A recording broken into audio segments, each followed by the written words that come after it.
দেখ, আমি তোর দুঃখ বুঝতে পারছি, কিন্তু কি করব, নিজেকে আর ধরে রাখতে পারিনি, তোর কাছে সুপে দিয়েছি। তুই আবার এইসব কারো কাছে বলিস না। আর তোর বাবাকে চিকিৎসা করানোর জন্য যত টাকা লাগবে সব টাকা আমি দিয়ে দিব ম্যানেজারকে বলে। ম্যাম, এইগুলো কি বলছেন আপনি? আপনার মুখে কি একটু কথা আটকাচ্ছে না? নিজের ব্যাপারে এমনভাবে কথা বলতে আপনার একটু লজ্জা করছে না? আর মায়ের জন্যই বলেছিল শহরে যাচ্ছিস, ভালো কথা, মেয়েদের কাছ থেকে দূরে থাকবি। শহরের মেয়েরা একদমই বাজে। কিন্তু আমি মার কথায় তেমন একটা প্রকৃতি দেইনি, তাই আমি পার্সোনাল গার্ড হই কখনো জানতেই পারিনি আপনি আমার সঙ্গে এমন করবেন। তাহলে কখনোই আপনার পার্সোনাল গার্ড হতাম না। দেখো, তোমার কি জানা না জানা তা জানে না, কিন্তু একটা কথা শুনে রাখবেন, তুই আমাকে অনেক ভালো সময় দিয়েছিস, আমি কখনো ভুলতে পারবো না। আর তুই আমার ফার্স্ট টাইম ছিলি। আর শোন, শুয়ে থাকতে হবে না, এখন ফ্রেশ হয়ে নেই। নিজের দিকে একটু তাকা, পুরো শরীরে লিপস্টিকের দাগ লেগে আছে। যদি এমন অবস্থায় বাহিরে যাস তাহলে সবাই উল্টোপাল্টা চিন্তা করবে। যা, ফ্রেশ হয়ে নে। মারিয়ার কথা শুনে স্বাধীন নিজের দিকে তাকায়, দেখে পুরো শরীরে লিপস্টিকের দাগ লেগে আছে, জায়গায় জায়গায় লাভ বার্ডস রক্ত জমে আছে, যেন খুবলে খেতে চেয়েছিল তাকে। স্বাধীন চিন্তা না করে শোয়া থেকে উঠে দেখে তার শরীরে বিন্দু মাত্র পোশাক নেই। মারিয়া তার দিকে এখনো তাকিয়ে আছে। স্বাধীনকে দেখে মারিয়া একটু বাঁকা হেসে বলতে লাগে, নেশার ঘোরে তেমন একটা উপভোগ করতে পারিনি, চল আবারও। না আপু, আমাকে যেতে হবে। স্যার নিশ্চয়ই তার জগিংয়ের সময় হয়ে গেছে। এখন যদি আমাকে খুঁজে না পায় আর আপনার কাছে এসে আমাকে পায়, তাহলে স্যার আমাকে মেরে টুকরো টুকরো করে নদীতে ভাসিয়ে দেবে। এই অল্প কিছু দিনেই আপনার বাবাকে আমার হাড়ে হাড়ে চেনা হয়ে গেছে। স্বাধীনের কথা যেন মারিয়ার কান অবধি পৌঁছলো না, এখনো তার দিকে বাঁকা হাসি দিয়ে রয়েছে। স্বাধীন তার দিকে মারিয়ার অমনভাবে তাকানো দেখে তারপর স্বাধীন প্যান্ট খুঁজতে লাগে। প্যান্ট দেখে খাটের এক কোণে পড়ে আছে। তারপর প্যান্টটা ধরে তুলতে যাবে, ঠিক তখনই মারিয়া তার কাছে এসে হাত থেকে প্যান্টটা কেড়ে নিয়ে অন্যদিকে ছুঁড়ে ফেলে দেয়। তারপর স্বাধীনের দুই হাত শক্ত করে চেপে ধরে খাটের উপর শুয়ে পড়ে। বাবা আসবে না, আর তোকে ছাড়তে ইচ্ছে করছে না রে। এখন যদি পারতাম তোকে আমার সঙ্গে সব সময় কাছে রাখতাম, আর দিনভর রোম্যান্স করতাম, কাজে যেতাম না। চল একটা কাজ করি, তোকে বিয়ে করে ফেলি। তখন তো তুই আর তালবাহানা দেখাতে পারবি না আমাকে। মারিয়ার কথা শুনেই স্বাধীনের যেন এখন মুড়ি মুড়ি অবস্থা। কোনোভাবে মারিয়াকে ছাড়িয়ে খাট থেকে উঠতে যাবে, ঠিক তখনই পেছন থেকে স্বাধীনের হাত টান দিয়ে মারিয়া তার বুকের উপর স্বাধীনকে ফেলে দেয়, শক্ত করে জড়িয়ে ধরে আর বলতে লাগে, এর আগে অনেক ছেলেকে হাক করেছি, কিন্তু তোর মধ্যে এক অন্যরকম ভালো লাগা কাজ করছে। তোকে ছাড়তে ইচ্ছে করছে না। তোকে জড়িয়ে ধরে যেন আমি দিনের পর দিন রইতে পারবো, হাজারটা পথ পাড়ি দিতে পারবো। মারিয়ার কথা শুনে স্বাধীন মারিয়ার দিকে প্রশ্নসূচক দৃষ্টিতে তাকায়। মারিয়া স্বাধীনের দিকে তাকিয়ে মুচকে হাসি দিয়ে তার ঠোঁটের সঙ্গে ঠোঁট লাগিয়ে চুষতে লাগে। সেভাবে পেরিয়ে যায় প্রায় 5 মিনিট। মারিয়ার হাত থেকে স্বাধীন ছাড়া পেয়ে ঘন ঘন নিঃশ্বাস ফেলতে লাগে। মারিয়ার দিকে একটু রাগী দৃষ্টিতে তাকিয়ে বলতে লাগে, আপনি মানুষ না অন্য কিছু? আর একটু সময় কিস করলে তো আমি মরেই যেতাম। কি বলছিস? সামান্য কিছু সামলাতে পারছিস না, মরে যাওয়ার কথা বলছিস? তাহলে যখন বিয়ে হবে, দিনভর আমার সঙ্গে রোম্যান্স করবি, তখন কেমন লাগবে রে? আমার সঙ্গে কেন রোম্যান্স করতে যাবেন? আপনি একটু আগে তো বললেন অনেক ছেলেকে হাক করেছেন, কিন্তু এমন ফিলিংস পাননি। আমাকে যে হাক করে ফিলিংস পাচ্ছেন, তো ওই ছেলেদের কাছে যান। সাধু সাজতে হবে না রে। তুই কোনো মেয়েকে যে ভোগ করিসনি তার প্রমাণ কি ছিল, হ্যাঁ? আর শোন, সাফ সাফ একটা কথা বলি, আমি একদম ভার্জিন ছিলাম। আর যে ছেলেদের সঙ্গে বললাম না হাক করেছি, ওরা আমার ফ্রেন্ড ছিল, এর বেশি কিছু ছিল না। এখন এই অন্য ছেলেদের কথা বলতেই তোর গায়ে জ্বালা করছে? দেখেন ম্যাম, আমরা গ্রামের ছেলে, তেমন কিছু বুঝি না। আমরা পিওর ছিলাম। আপনারা শহরের মেয়ে, আপনারা অনেক খারাপ। আগে জানলে কখনোই এমনভাবে আপনার পার্সোনাল বডিগার্ড হয়ে থাকতাম না। আর হ্যাঁ, আমি আপনাকে বিন্দুমাত্র বিশ্বাস করি না। যেই মেয়ে জোর করে তার সতীত্ব অন্য ছেলের হাতে তুলে দেয়, সেই মেয়ে আর কি করতে পারবে। আর না বলি, আপনি একদম বাজে মেয়ে। আপনার মতো বাজে মেয়েকে কখনো আমি কেন, কোনো ছেলে বিয়ে করবে না।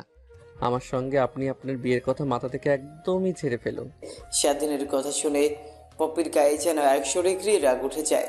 পপি নিজেকে আর কন্ট্রোল করতে না পেরে স্বাধীনের হাতের পাশে থাকা ড্রিম লাইটটা দিয়ে বাড়ি দেয়।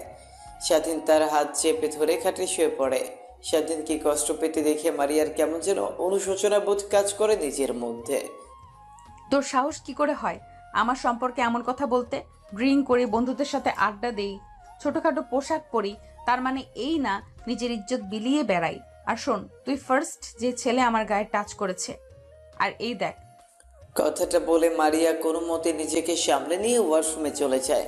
অন্যদিকে স্বাধীন তার হাত চেপে ধরে এখনো খাটের উপর শুয়ে থেকে ঘুমাচ্ছে। হাতের অনেক অংশে এখনো কাজ ঢুকে আছে। স্বাধীন নিজেকে আর দমাতে না পেরে অজ্ঞান হয়ে যায়। অন্যদিকে মারিয়া ওয়াশরুম থেকে বের হয়ে সামনের দিকে তাকিয়ে দেখে স্বাধীন এখনো সেই অবস্থায় খাটের উপর শুয়ে আছে। একটু চিন্তা হয়, স্বাধীনের কাছে গিয়ে গায়ে হাত দেয়, দেখে স্বাধীনের কোনো রেসপন্স নাই। অনেকটা চমকে উঠে নাকের সামনে হাত দিয়ে দেখে এখনো নিঃশ্বাস ফেলছে। তারপর টেবিলের উপর থেকে পানির গ্লাসটা নিয়ে এসে স্বাধীনের বুকে পানি দিতে লাগে। ঠিক তখনই স্বাধীনের জ্ঞান ফিরে আসে। হাতের ব্যথা এখন দ্বিগুণ। তারপর কোনো রকম শোয়া থেকে উঠে বসে মিটমিট করে সামনের দিকে তাকিয়ে দেখে মারিয়া দাঁড়িয়ে আছে, এখনো তার হাতে পানির গ্লাস। স্বাধীন নিজেকে সামলে নিয়ে দাঁড়াতে যাবে, ঠিক তখনই তাল সামলাতে না পেরে পড়ে যেতে যাবে। ঠিক তখনই কোনো মতে মারিয়া স্বাধীনকে জড়িয়ে ধরে টাল সামলাতে না পেরে স্বাধীনকে নিয়ে খাটের উপর পড়ে যায়। স্বাধীনের চোখ বন্ধ করে ফেলে। কোনো মতে তাকিয়ে দেখে মারিয়া তার দিকে ছলো ছলো দৃষ্টিতে তাকিয়ে আছে। স্বাধীন মারিয়াকে তার কাছ থেকে সরিয়ে দিয়ে উঠে দাঁড়িয়ে রুম থেকে বের হতে যাবে। ঠিক তখনই মারিয়া স্বাধীনকে বলে, আসুন, এই অবস্থায় নিয়ে বের হোস না রুমের বাইরে। যতক্ষণ রুমের মধ্যে আছিস নিয়ে চিন্তায় আছি। তুই এইখানে বস, আমি বাইরে থেকে ফার্স্ট এড বক্স নিয়ে আসছি। তারপর তোর হাতটা ব্যান্ডেজ করে দেই। তারপর তুই না হয় ফ্রেশ হয়ে রুম থেকে বের হয়ে যাস। তোর শরীরে অনেকটা অংশ এখনো লিপস্টিক লেগে আছে। যদি নিচে চাস তাহলে বাসার সবাই অবশ্যই তোকে দেখে ফেলবে আর অনেকে অনেক কথা বলবে। মারিয়ার কথা শুনে স্বাধীন দরজার কাছ থেকে সরে এসে খাটে বসে পড়ে। মারিয়া ওয়ার্ড্রপ থেকে জামা কাপড় বের করে পরিধান করে রুমের বাইরে চলে যায়। তারপর ফার্স্ট এড বক্স নিয়ে আসে রুমে স্বাধীনের কাছে। তারপর চেয়ার টেনে স্বাধীনের সামনে গিয়ে বসে। ফার্স্ট এড বক্স থেকে সাবলান বের করে হাতে যেখানে যেখানে কাজ লেগে কেটে গেছে সেখানে সেখানে পরিষ্কার করতে লাগে। তারপর সুন্দরভাবে স্বাধীনের হাত ব্যান্ডেজ করে দেয়। স্বাধীন উঠে দাঁড়াতে যাবে, ঠিক তখনই আবার বসে পড়ে। শরীর অনেক ক্লান্ত হয়, রাতভর তার উপর অত্যাচার হয় আর হাত কেটে রক্ত বের হয়, অনেকটা ক্লান্ত সে। তারপর পপি কোনো মতে স্বাধীনকে ধরাধরি করে ওয়াশরুমে নিয়ে যায়। তারপর স্বাধীনের শরীরে যেখানে যেখানে লিপস্টিকের দাগ লেগে আছে সেখানে সেখানে ভালোভাবে পরিষ্কার করে দিতে লাগে। স্বাধীন অনেকটা অবাক হয়ে যায়, মারিয়ার মধ্যে যেন এক অন্য মেয়েকে দেখতে পাচ্ছে সে। মারিয়ার দিকে একবার নজর যেতে দেখে মারিয়ার চোখ অশ্রুতে ছলছল করছে, যেন নিমেষেই বাঁধ ভেঙে সেটা বের হতে পারে। স্বাধীনকে ফ্রেশ করে রুমে এসে স্বাধীনকে খাটের উপর বসিয়ে দেয়। তারপর যত্ন সহকারে স্বাধীনের শার্ট পরিয়ে দেয়। তারপর মারিয়া বিছানার চাদরটা তুলে অন্য আরেকটা বিছানার চাদর পেরে দেয়। স্বাধীন এখনো ঠায় মেরে সেখানে বসেছিল। ঠিক তখনই মারিয়া স্বাধীনের কাছে সে কপালে ঘন একটা চুম্বন করে। স্বাধীন বুঝতে পারে না মেয়েটির আবার কি হলো। একটু পর স্বাধীনকে ছেড়ে দিয়ে মারিয়া বলতে লাগে, সরি তোমার সঙ্গে তখন অমন ব্যবহার করার জন্য। আসলে সব মেয়ে তার উপর আরোপকে অস্বীকার করতে পারে, কিন্তু তার চরিত্রে যদি কোনো আরোপ লাগে তাহলে নিজেকে আর কন্ট্রোল করতে পারে না। তাই আমিও কন্ট্রোল করতে না পেরে তোমার সঙ্গে এমন ব্যবহার করে ফেলেছি। I am extremely sorry, please তুমি আমাকে ক্ষমা করে দাও। মারিয়ার কথা তার কান অবধি যেন এখনো পৌঁছয় না। স্বাধীন মারিয়াকে তার কাছ থেকে কোনো মতে সরিয়ে দরজা খুলে রুম থেকে বের হয়ে তার রুমে চলে যায়। স্বাধীন তার রুমে গিয়ে পোশাক পরিবর্তন করে মারিয়ার বাবার রুমের সামনে চলে আসে। দরজায় কড়া নাড়তেই মারিয়ার বাবা দরজা খুলে দেয়। কি ব্যাপার স্বাধীন, তোমার আজ ঘুম থেকে উঠতে লেট হয়ে গেছে? প্রত্যেকদিন তুমি এসে আমাকে ঘুম থেকে তুলে দাও, তারপর আমি নামাজ পড়ে আমি জগিং করতে যাই, কিন্তু আজ এত লেট হয়েছে, কি হয়েছে তোমার? ঠিক তখনই মারিয়ার বাবার নজর যায় স্বাধীনের হাতের দিকে। স্বাধীনের হাতটা তার দিকে এগিয়ে নিয়ে এসে স্বাধীনকে উদ্দেশ্য করে মারিয়ার বাবা বলতে লাগে। কি হয়েছে? তোমার হাতে ব্যান্ডেজ করা কেন? মারিয়ার বাবার প্রশ্নের উত্তরে কি জবাব দিবে কিছুই বুঝতে পারে না। আমতা আমতা করে স্বাধীন বলতে লাগে। আসলে স্যার, ঘুম থেকে উঠে ওয়াশরুমে হঠাৎ পা স্লিপ কেটে পড়ে যায়, হাতে একটু ব্যথা পাই, তাই রুমে শুয়েছিলাম। আর আসতে একটু লেট হয়েছে, সরি লেট করার জন্য। ইটস ওকে বাবা, তুমি রুমের মধ্যে আসো। তারপর স্বাধীন রুমের মধ্যে প্রবেশ করে। মারিয়ার বাবা জগিংয়ের পোশাক পরে নেয়। স্বাধীন হাতে একটা ফ্লাক্স পানির বোতল নিয়ে বের হয়। মারিয়ার বাবা জগিং করছে, স্বাধীনও তার পিছু পিছু হাঁটছে। যখন পানি লাগছে তখন মারিয়ার বাবার দিকে পানি এগিয়ে দিচ্ছে স্বাধীন। স্বাধীন মারিয়ার বাবার পিছু পিছু হাঁটতে হাঁটতে হঠাৎ জ্ঞান হারিয়ে মাটিতে পড়ে যায়। মারিয়ার বাবা স্বাধীনের নাম ধরে ডাকে, কিন্তু তার কোনো রেসপন্স পায় না। পেছনে ফিরে তাকিয়ে দেখে স্বাধীন মাটিতে পড়ে আছে। তখন ডাকাডাকি করে মুখের পানি ছেটে দেয়, কিন্তু তার জ্ঞান ফেরে না। শেষমেশ অ্যাম্বুলেন্স ফোন করে স্বাধীনকে নিয়ে হসপিটাল চলে যায়। হসপিটালে নিয়ে গিয়ে ভর্তি করে দেয়। ডাক্তার, ছেলেটার কি হয়েছে? হঠাৎ আমার সঙ্গে হাঁটতে হাঁটতে অজ্ঞান হয়ে মাটিতে পড়ে গেল। আর পানি সিটা দেওয়ার পর তার জ্ঞান ফিরে আসলো না। কোনো ডেঞ্জারাস কিছু হয়েছে কি ডাক্তার? আসলে আমি নিজেও বুঝতে পারছি না, এই বয়সে ছেলেটা আনন্দ ফুর্তির মধ্যে দিয়ে থাকবে। ছেলেটা অনেক চিন্তিত, অনেক দুর্বল হয়ে গেছে। চিন্তা করতে করতে তাই জ্ঞান হারিয়ে ফেলেছে। জ্ঞান ফিরলে ছেলেটাকে বলবেন নিজের শরীরের দিকে একটু খেয়াল রাখতে, আর যেন ও চিন্তা না করে। আর আমি কিছু ওষুধ লিখে দিচ্ছি, সেগুলো খাওয়ালে ইনশাল্লাহ খুব দ্রুত সুস্থ হয়ে উঠবে। ডাক্তার কথাটা বলেই কেবিন থেকে বের হয়ে যায়। মারিয়ার বাবা গিয়ে স্বাধীনের পাশে চেয়ার টেনে বসে পড়ে। ঠিক তখনই মারিয়া তার বাবাকে ফোন করে। বাবা তুমি কোথায়? তুমি তো এত লেট করে বাসায় ফেরো না। আজ এত লেট হয়ে গেছে কিন্তু তুমি বাসায় আসোনি। কোথায় আছো তুমি? তুমি তো জগিং করতে এতটা সময় নাও না। আরে মা, বলিস না, স্বাধীন আছে না, আমার সঙ্গে হাঁটাহাঁটি করতে করতে হঠাৎ করে জ্ঞান হারিয়ে মাটিতে পড়ে যায়। মারিয়া তার বাবার মুখ থেকে এমন কথা শুনে অনেকটা অবাক হয়ে যায়। নিজের উপরে নিজেরই ধিক্কার দিতে লাগে। তারপর উদ্বেগ কণ্ঠ নিয়ে মারিয়া তার বাবাকে উদ্দেশ্য করে একের পর এক প্রশ্ন করে বলতে লাগে। বাবা কি হয়েছে ছেলেটার? এখন কোথায়? তোমরা কি করছো? আর ছেলেটার কন্ডিশন এখন কেমন হয়েছে? আরে থাম থাম, একসঙ্গে এত প্রশ্নের উত্তর কি করে দেব? এখন ঠিক আছে, ডাক্তার বলেছে অনেক চিন্তা করে আর শরীর অনেক দুর্বল, তা হাঁটতে হাঁটতে জ্ঞান হারিয়ে ফেলেছে। আর আমরা এই হাসপাতালে এসেছি, একটু পর আমি বাসায় যাব। ছেলেটা না হয় হসপিটালে কিছুদিন থাকুক, সুস্থ হয়ে তারপর না হয় বাড়িতে ফিরবে। আচ্ছা বাবা, তাহলে তুমি আসো, আমাকে একটু বের হতে হবে। আজকে কলেজে একটু এক্সট্রা ক্লাস আছে, ফিরতে লেট হতে পারে, কিংবা বান্ধবীদের বাসায় থাকতে পারি। আচ্ছা মা, ঠিক আছে, তাহলে নিজের দিকে খেয়াল রাখিস। আর হ্যাঁ, তোর বিষয়ে দিন দিন নেগেটিভ রিপোর্ট আসছে। তুই নাকি অনেক ড্রিঙ্কস করিস, বন্ধুদের সাথে নাইট ক্লাবে যাস। বলছি কি মা, এগুলো কমে দে। আর হ্যাঁ, এনজয় করার বয়স তোদের, এনজয় করবে, সমস্যা নেই, কিন্তু সবসময় ড্রিঙ্কস করা, এনজয় করা এইগুলো কিন্তু ভালো না। তোর মনে নেই ইমরান আঙ্কেলের কথা? যে ইমরান আঙ্কেল তোকে অনেক ভালোবাসতো ছোটোবেলা থেকে, ছোটোবেলা তোর কাছে এসে তোকে অনেক চকলেট দিত। আর ওই ইমরান আঙ্কেল ড্রিঙ্কস করতে করতে তার ক্যান্সার ধরা পড়ে। আমি চাই না, তুই আমার একমাত্র মেয়ে, মা মরা মেয়ে, তোকে নিয়ে আমি বেঁচে আসি। তোর যদি এমন কিছু হয় তাহলে আমি নিজেকে বাঁচাতে পারবো না। অন্তত নিজের দিকে তাকা, আমার দিকে একবার তাকা। এসব বাদ দে মা। আচ্ছা বাবা, আমি আর ড্রিঙ্ক করব না। এখন সামনে এক্সাম, আমি সেই দিকেই ফোকাস দিয়েছি। আল্লাহ হাফেজ বাবা, সকালে দেখা হবে। কথাটা বলে মারিয়া ফোন কেটে দেয়। অন্যদিকে স্বাধীনের জ্ঞান ফিরতেই নিজেকে হাসপাতালে আবিষ্কার করে।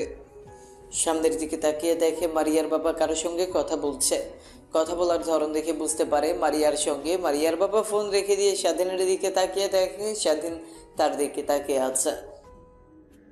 তুমি এতটুকু ছেলে হয়ে কি এমন চিন্তা করো? চাকরি নেওয়ার সময় তো আমার কাছে অনেক অনভিনয় করেছিলে চাকরি নেওয়ার জন্য। বাবা, তুমি আমাকে তোমার বাবা মনে করে সব কথা খুলে বলতে পারো। কি হয়েছে তোমার সঙ্গে? আমি অনেক বেটার ফিল করি তোমার সঙ্গে কথা বলে, অনেক বেটার ফিল করি। বলো বাবা, কি হয়েছে, বলতে পারো আমার সঙ্গে।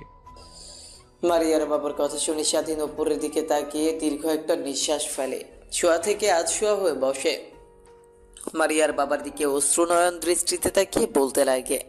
স্যার, আমার বাবা নেই, অনেক আগে মারা গেছে। আমার বয়স যখন 10 বছর, তখন আমার বাড়িতে মা আর একটা বোন আছে, আমার থেকে ছোট, ওর 13 বছর। পৃথিবীতে আমার আর আমার বোনের মা ছাড়া কেউ নেই। মা আমাকে অনেক কষ্ট করে লেখাপড়া করাইছে। আমি লেখাপড়া করতে চাইনি। মার দুঃখ কষ্ট দেখে চেয়েছিলাম তার সঙ্গে সংসারের হাল ধরব, কিন্তু আমি যে স্কুলে পড়তাম সেই স্কুলের স্যার মাকে বলেছিল আমি নাকি অনেক ভালো স্টুডেন্ট, তাই মা যেভাবেই হোক আমাকে লেখাপড়া করাইছে। কিন্তু আপনার বাসায় কাজে যোগ দেওয়ার আগে 7 দিন আগে হঠাৎ মা জ্ঞান হারিয়ে ফেলে তার কর্মস্থলে। তারপর তাকে ধরাধরি করে হাসপাতালে নিয়ে যায়। আমি শুনি বাসা থেকে হাসপাতালে চলে যাই। ডাক্তারের খেসো রিপোর্ট দেয়। রিপোর্টগুলো করে ডাক্তারের কাছে নিয়ে যেতে ডাক্তার বলে মার ক্যান্সার ধরা পড়েছে। ক্যান্সারটা প্রাথমিক পর্যায়ে থাকায় চাইলেই আমার মাকে অপারেশন করে সুস্থ করা যাবে। অপারেশন করতে 20 লক্ষ টাকা। আমি চিন্তিত হয়ে পড়ে 20 লক্ষ টাকা কিভাবে জোগাড় করব। যেখানে সংসারই চলে টেনে টুনে, সেখানে কিভাবে এতগুলো টাকা জোগাড় করব। বাড়ি আর অল্প কিছু জায়গা ছিল, সেই জায়গাটুকু বিক্রি করেও 20 লক্ষ টাকা হবে না। তাই আর কিছু চিন্তা না করে ঢাকায় চলে আসি চাকরি নেওয়ার জন্য। যদি কোনোভাবে চাকরি নেই, তারপর সেই কর্মস্থল থেকে 20 লক্ষ টাকা অ্যাডভান্স চাই। আর আমার বেতন থেকে মাঝে মাঝে এসেই টাকা কেটে নেবে, এটা ভেবে কিন্তু আসার পর আমি কোনো জব খুঁজে পাই না। শেষমেশ আপনার সঙ্গে দেখা হয়, তারপরটুকু তো আপনি জানেনই। স্বাধীন তার কথা শেষ করে মারিয়ার বাবার দিকে তাকায়, দেখে মারিয়ার বাবা তার দিকে ছলো ছলো দৃষ্টিতে তাকিয়ে আছে। স্বাধীনের কথা শুনে মারিয়ার বাবার চোখ দিয়ে এক ফোঁটা অশ্রু পড়তে যাবে, ঠিক তখনই মারিয়ার বাবা তার হাতের উল্টো পিঠ দিয়ে চোখ মুছে ফেলে। স্বাধীনের দিকে তাকিয়ে বলতে লাগে, তুমি এত কষ্ট সহ্য করছো এটুকু ছেলে হয়ে? তোমার মাথায় এত চিন্তা, আমি নিজেই ভেবে তো অবাক হয়ে যাচ্ছি। তুমি কি একটিবারও আমাকে বলেছো অযথা চিন্তা করতে হবে না? আচ্ছা বাবা, তুমি তাহলে থাকো, আমাকে অফিসে যেতে হবে। আর শোনো, তুমি পরিপূর্ণ সুস্থ না হওয়া পর্যন্ত বাসায় যাবে না, এখানেই থেকো। আমি সময় হলে তোমার সঙ্গে দেখা করতে আসব। ডাক্তার বলেছে তুমি অনেক ক্লান্ত, তোমাকে একটু রেস্ট নিতে হবে। কিন্তু স্যার, এখন তো আমি সম্পূর্ণ সুস্থ আছি। দেখুন, আপনার সঙ্গে কথা বলছি। আমি তোমার একটা কথা শুনতে চাই না। তুমি এখানে থাকবে যে পর্যন্ত ডাক্তার তোমাকে রিলিজ না করবে। কথাটা বলেই মারিয়ার বাবা কেবিন থেকে বের হয়ে যায়। অন্যদিকে মারিয়া তার বাবাকে মিথ্যা কথা বলেই তার বাবা কেবিন থেকে বের হয়ে যেতে মারিয়া কেবিনের মধ্যে প্রবেশ করে। স্বাধীন অন্যদিক ফিরে শুয়েছিল, ঠিক তখনই কেবিনের মধ্যে কারো আসার শব্দ পায়। স্বাধীন দরজার দিকে তাকিয়ে দেখে মারিয়া দরজা দিয়ে কেবিনের মধ্যে ঢুকছে। স্বাধীন শোয়া থেকে একটু আধশোয়া হয়ে বসে মারিয়ার দিকে তাকিয়ে বলে, ম্যাম, আপনি এখানে? আপনি না আপনার বাবাকে বললেন আপনার কি যেন ইম্পর্টেন্ট ক্লাস আছে, তাই বাসায় ফিরতে লেট হবে, কিন্তু এখানে যে? তো কি, আমি তো আমার ইম্পর্ট্যান্ট ক্লাস করছি, চুপচাপ শুয়ে থাকো। আর ওই দিনের জন্য আই এম এক্সট্রিমলি সরি। আসলে নিজের রাগকে কন্ট্রোল করতে পারিনি আমি নিজের মধ্যে ছিলাম না। সত্যি কথা বলতে, তুমি যখন প্রথমে আমার বাবা তোমাকে নিজের বাসায় নিয়ে আসে তার পার্সোনাল গার্ড হিসেবে, তখন আমি বাবাকে অনেক করে বলে তোমাকে আমার পার্সোনাল গার্ড বানাই। কিন্তু তারপরও বাবা তোমাকে নিয়ে জগিংয়ে যায়। সেই প্রথম দেখাতেই তোমার উপর অনেকটা দুর্বল হয়ে পড়ি আমি, যা কখনো তোমাকে বলে বোঝাতে পারবো না। ম্যাম, রাখুন সেই সব কথা। তা এখন কিসের জন্য এখানে এসেছেন? আমি তোমাকে হসপিটালে ভর্তি করেছি, তাই না? রাতে তোমার উপর নির্যাতন করে আর সকালে তোমাকে মেরে তোমার যত্ন নেওয়ার জন্য আসলাম। কথাটা বলেই মারিয়া স্বাধীনের কাছে এসে চুলে হাত বোলাতে লাগে। স্বাধীন অনেকবার তার হাত সরাতে লাগে, কিন্তু মারিয়া স্বাধীনের দিকে রাগের দৃষ্টিতে তাকাতেই স্বাধীন চুপ হয়ে যায়। এইভাবে পেরিয়ে যায় অনেকটা সময়। ঠিক তখনই কেবিনের মধ্যে নার্স প্রবেশ করে। মারিয়া স্বাধীনের মাথায় হাত বুলিয়ে দিয়েছিল। নার্স তাদের দুজনকে দেখে বলতে লাগে, ম্যাম, এটা কোনো আবাসিক হোটেল না। আপনি রুমের মধ্যে এসব কি করছেন রোগীর সঙ্গে? পেছন থেকে কারো কণ্ঠস্বর শুনতে পেয়ে মারিয়া স্বাধীনের বুকের উপর থেকে মাথা তুলে পেছনের দিকে তাকাতেই নার্সটি বলতে লাগে, ও সরি ম্যাম, আপনি এখানে? আর ইনি কে? এনাকে তো ঠিক চিনলাম না। ইনি কি আমাদের স্যার? নার্সের কথা শুনে মারিয়ার হাসি মাখা মুখ নিয়ে নার্সকে উদ্দেশ্য করে বলতে লাগে। ভাবতে পারেন সেই রকমই, বাট এখনো আপনার ছাড় না, অল্প কিছুদিনের হবে। মারিয়ার কথা শুনছিল নার্স আর তার কাজ করছিল। স্বাধীনকে ইঞ্জেকশন দেওয়া শেষ করে কেবিন থেকে নার্স বের হয়ে যেতেই স্বাধীন মারিয়াকে উদ্দেশ্য করে রাগী কণ্ঠ নিয়ে বলতে লাগে। ম্যাম, এগুলো কি বলছেন আপনি? দিন দিন আপনি কেমন যেন হয়ে যাচ্ছেন। আমি নিজেই আপনাকে চিনতে পারছি না। কিন্তু দেখেন, আপনি যদি এমন করেন তাহলে কিন্তু কাজ ছেড়ে দিতে আমি বাধ্য হব। কারণ আমি কখনোই এমন কিছু চাইবো না যার জন্য আমাকে আপনার বাবা ভুল বুঝুক। আমি আপনার বাবার হাত জোড়াজোড়ি করে চাকরি নিয়েছিলাম। আমি তার কথার বরখেলাপি করতে পারবো না, তার সঙ্গে বিশ্বাসঘাতকতা করতে পারবো না। আমার বাবা মা আমাকে সেই শিক্ষা দেয়নি। বুঝতে পারছি, তোমার বাবা মা তোমাকে সৎ শিক্ষা দিয়েছে, কিন্তু তুমি কি জানো, তুমি যদি আমার কাছ থেকে দূরে যাও তাহলে যেখানেই থাকো না কেন তোমাকে ধরে নিয়ে আমার কাছে বসিয়ে বসিয়ে রাখবো আর খাওয়াবো, আর তোমাকে জোর করে বিয়ে করব। তুমি কি চাও তোমার সঙ্গে এমন বাজে কাজ হোক? মারিয়ার কথা শেষ হতেই স্বাধীন চুপ হয়ে যায়। কারণ মেয়েটিকে যতই কথা বলুক না কেন তার বোধগম্য হবে না। তাই চুপ করে একটু চোখ বুঝে ঘুমানোর চেষ্টা করছিল। ঠিক তখনই কপালে আলতো ঠোঁটের ছোঁয়া অনুভব করে। স্বাধীন চোখ মেলে তাকাতেই দেখে মারিয়া তার উপর বসে তার কপালে চুম্বন করছে। মারিয়াকে স্বাধীন তার হাত দিয়ে ধাক্কা দিতেই মারিয়া টাল সামলাতে না পেরে ফ্লোরে গিয়ে ছিটকে পড়ে। স্বাধীন বুঝে উঠতে পারে না স্বাধীন কখনোই এমন কিছু চায়নি। তার কাছ থেকে মারিয়া ফ্লোরে পড়ে গিয়ে অনেকটা ব্যথা পায়। স্বাধীন তার হাতে ব্যান্ডেজ থাকা অবস্থায় বেড থেকে নেমে মারিয়াকে তুলতে লাগে। মারিয়ার চোখ দিয়ে অশ্রু বের হতে লাগে। অনেক জোরে পড়ে যাওয়ায় ব্যথা পেয়েছে সে, কিন্তু সেদিকে তার কোনো ভ্রুক্ষেপে নেই। স্বাধীনের দিকে তাকিয়ে দেখে তার হাত দিয়ে রক্ত বের হচ্ছে, কারণ ইঞ্জেকশনের তার এখনও তার হাতের মধ্যে লাগানো ছিল। বেড থেকে চলে আসায় তার শট খাওয়ায় স্বাধীনের হাত থেকে রক্ত বের হতে থাকে। মারিয়া স্বাধীনকে বেডে শুইয়ে দিয়ে বলতে লাগে, নিজের দিকে একটু তাকাও, দেখো তোমার হাতে রক্ত বের হচ্ছে। আমার তো কিছুই হয়নি, পড়ে গিয়েছিলাম, একটু ব্যথা পেয়েছি, তার জন্য কি তুমি নিজের দিকে খেয়াল না করে আমাকে ওঠাতে যাবে? তার মানে কি জানো, তুমি আমাকে ভালোবাসো। কারণ আমার একটু ব্যথা পাওয়াতে তুমি যদি এমন রিয়াক্ট করতে পারো, তাহলে আমি মনে করি আমার জন্য তোমার মনে বিন্দুমাত্র হলেও ফিলিংস আছে। ও ভাবছেন আপনি? ম্যাম, কখনো না, আপনার জন্য আমার মনে কখনো কাজ করতে পারে না। কারণ আপনার মতো মেয়েকে আমি কখনোই আমার বউ হিসেবে মেনে নেব না। কথাটা আমি কত করে বলবো। এখন জানতো আমার চোখের সামনে একটু একা থাকতে দিন।